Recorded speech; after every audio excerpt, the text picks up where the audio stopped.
Skippyjon Jones and the Big Bones, written by Judy Schachner.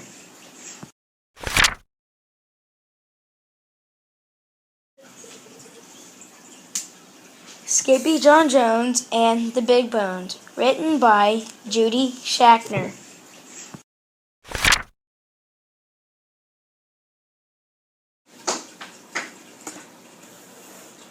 For all those good people who keep my head screwed on tight. Lucia, Heather, Sarah, Steph, Margaret, and Roseanne. And for Senor Meltzer, a real menchito. Love, Judy.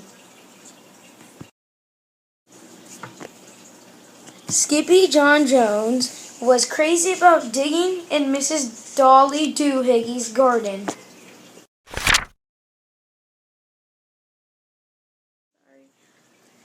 Because that's where Mrs. Dolly Doohiggy's dog Darwin buried all of his bones, and nobody messed with Darwin. 2 yards away, Mama Junebug Jones was hanging wash when her kitty boy blew through the sheets like a muddy wind. "Hey, Pickle Pants," hollered Mama, "don't run with your mouth full." But Pickle Pants had only one thing on his mind.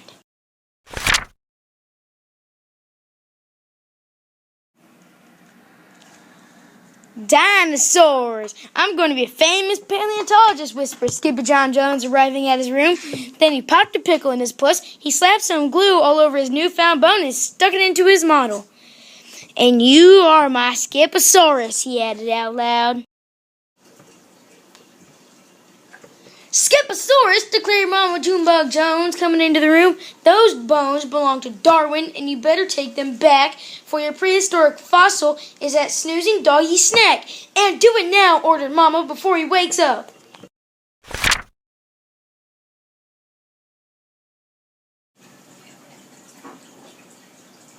But the kitty boy had no intention of returning Darwin's bones before he bounced on his big boy bed. First he pounced and wiggled, then he bounced and giggled. All the way up to the ceiling he chanted, "Oh, I'm Skippyjon Jones, and I bounce on my bed 'cause I love to eat pickles that tickle my head." Then he flung himself over to the mirror for a head check.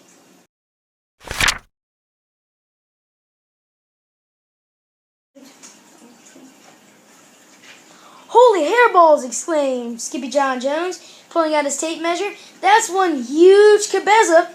Then, using his very best Spanish accent, he added, "My ears are too big for my head, and my head won't fit into my bed. I know I'm not a Siamese cat. I am a Chihuahua!" And quicker than you can say, chunky chihuahuas and cream, the kitty boy picked up his cape and put on his mask. Then he began to sing in a moist, soft voice. "Oh, my name is Skippito Fresquito, and I hunt for the dinosaurito with gigantic ears that's been buried for years under layers of sedimento."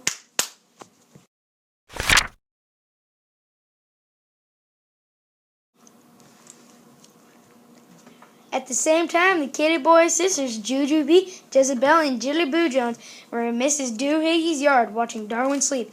"This is fun," said Jezebel. "Lots of fun," agreed Jilliboo. "The most is fun," added Jujubee. But Skippyjon wasn't thinking Darwin, he was thinking dinosaurs, and he knew where to find them, deep within his closet.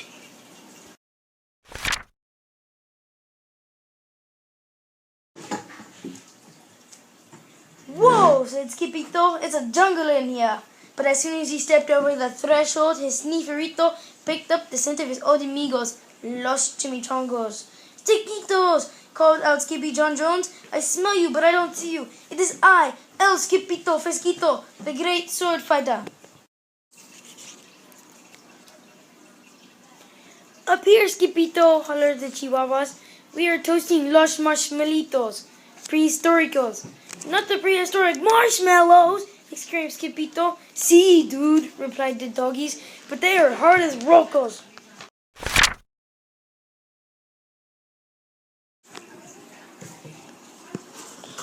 "That's because they are fossilitos," said Skippito. Fosilitos, moselitos, declared Poquito, Tito, the smallest of the small ones. We want to see Los Dinosaurios with our own ojos, he said, pointing to his eyes. Por qué? Asked Skippyjo. Because Bobocito, said Don Diego, the biggest of the small ones. We hear they are really, really big, dude.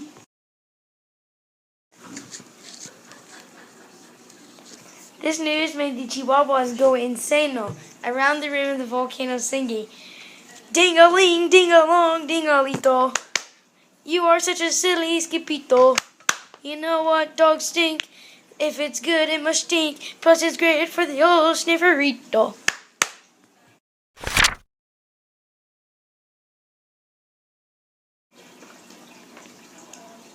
But right in the middle of the romp, Mount Itchy Gitchy Gumbo blew its top, tossing the doggies right on the rumpitos. But a bump on the rump would become the least of their worries. Because boom, boom, boom, boom, boom, boom, the earth began to tremble and shake. Terremoto, shouted Poquito, Tito, panic-stricken. It's an earthquakeito, said Skippyjo, peeking through the bushes. It's a Team Mexito!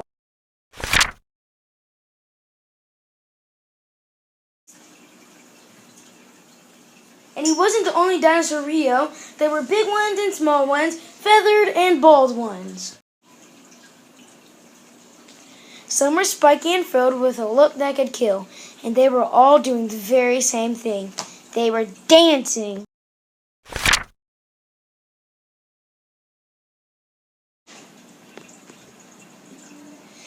Hey, Kirumba! It's the rumba! Cheered the chimichangos, and before Skippyjo could warn them, the rascalitos had shimmied and shook their way into the dance line.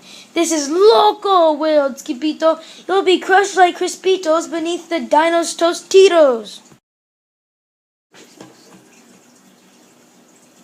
But the papitos did not hear. They were too busy singing.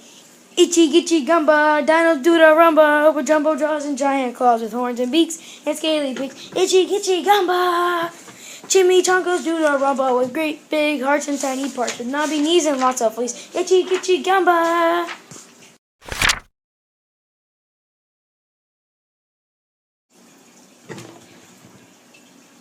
But something had to be done to save them, and quicker than you could say, Pachycephalosaurus, Skippyjo let out a big Jurassico bark.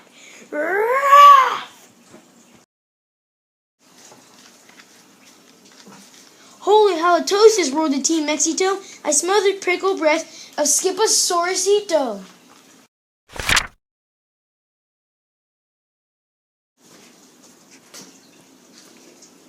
I am not a Skiposaurus, declared Skippyjo, whipping off his mask. I'm a Chihuahua, not the pillow-fighting, ankle-biting, pickle-dripping, dino-tripping. Chihuahua, they call El Skippyjo Frisquito. The great sword fighter, shrieked Team Mexito. Oh, see, that is me, said Skippyjo with a bow. The quicker than you can say, Don Diego's dominoes, every dinosaurio stopped, dropped, and rolled far away. Where's the fuego, dude? Asked Poquito Tito. There's no fire, said Skippyjo. They're just going extincto.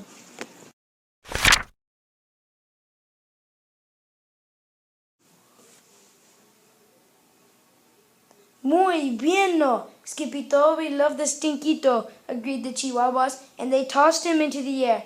Diggery, diggaroo, diggerito. We learned something new from Skippyjo. He scares them to death with his old pickle breath, and that's how we got fossilitos.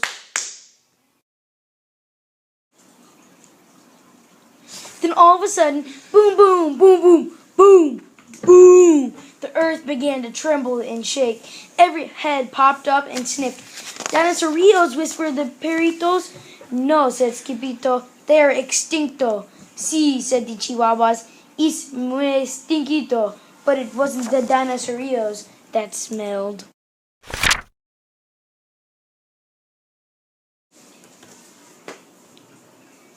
It was Darwin, and he was knocking on Skippy's closet door. Then click, the door opened, and out tumbled the kitty boy on an avalanche of old dog bones. The next thing he knew, the kitty boy was waking up on the couch. "What happened?" asked Skippyjon. "Don't you remember, Sugar Pete?" asked Mama Junebug Jones. "You decided to return Darwin's dog bones." "All of them?" asked Skippy. "That's right, Dumpling," said Mama proudly.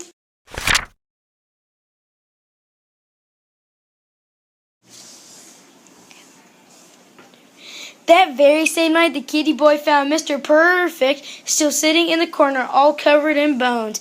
"My Skiposaurus," he whispered, then dragged the cat over to his big boy bed for a good night bounce. "Oh, I'm Skippyjon Jones, and I'm not a dog fighter, but I still have some bones, 'cause I'm the decider." Then he decided to go to sleep.